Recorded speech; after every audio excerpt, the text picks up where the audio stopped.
Church family, this week, whilst our attention is focused on the assault of our nation's capital, coronavirus is rampaging throughout the country. For the first time yesterday, U.S. officials recorded more than 4,000 COVID deaths in a day. More than 11,700 people have now died in just the past 3 days. And 583 people died in California alone yesterday. California is one of at least 8 states where a highly contagious variant of the virus has been discovered.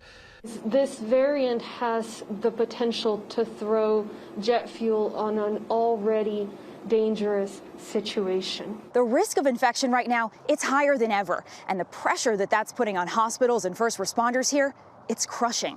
First responders in Southern California say hospitals here already look like a disaster zone.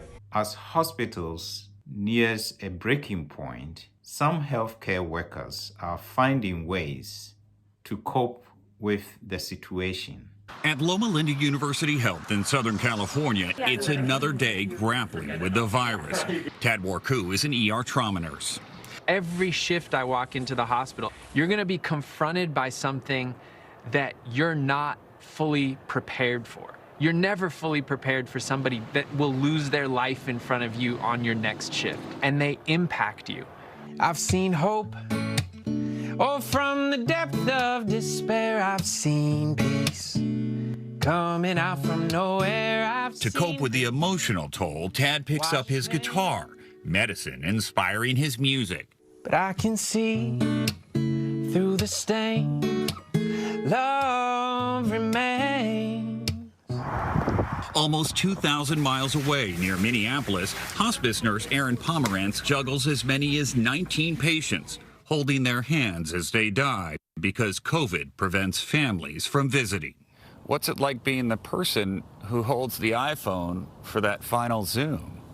I'm there with my mask and my shield on, and I'm holding up the phone to see their grandma and their mom one last time. This is not how we say goodbye to our loved ones.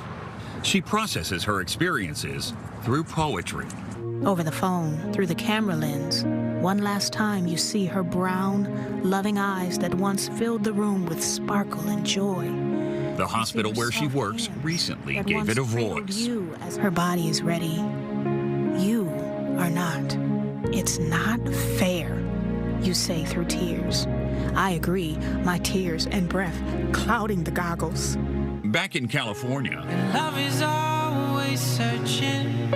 Warku began performing for the hospital staff, a support group formed to help medical workers struggling with the pandemic. His music struck a chord with coworkers. When I don't understand why the world is acting the way it is, and when you hear Tad and you hear his music, it just makes you feel like it's going to be okay.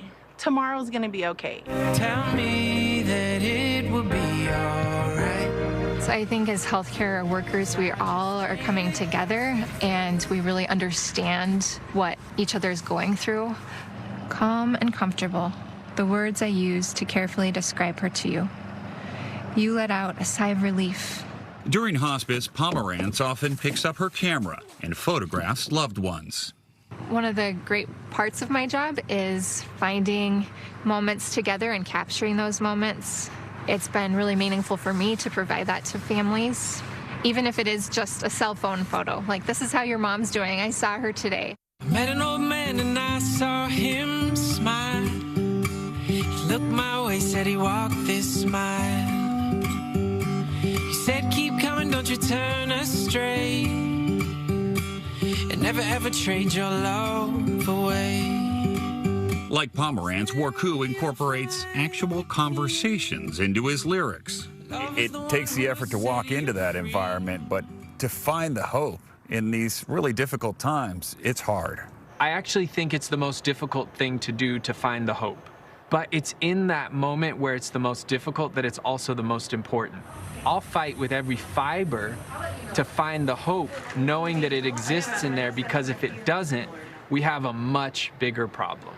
Finding hope and healing, reminding patients, families, and colleagues they're not alone. With the variant on the rise, vaccinations must move faster, warns. It's a good idea for us to get the vaccine when your turn comes. But let's not forget to continue to socially distance ourselves, continue to wear masks when you are outside your home especially, and also wash your hands. Together, we can make a difference in preventing and controlling COVID-19.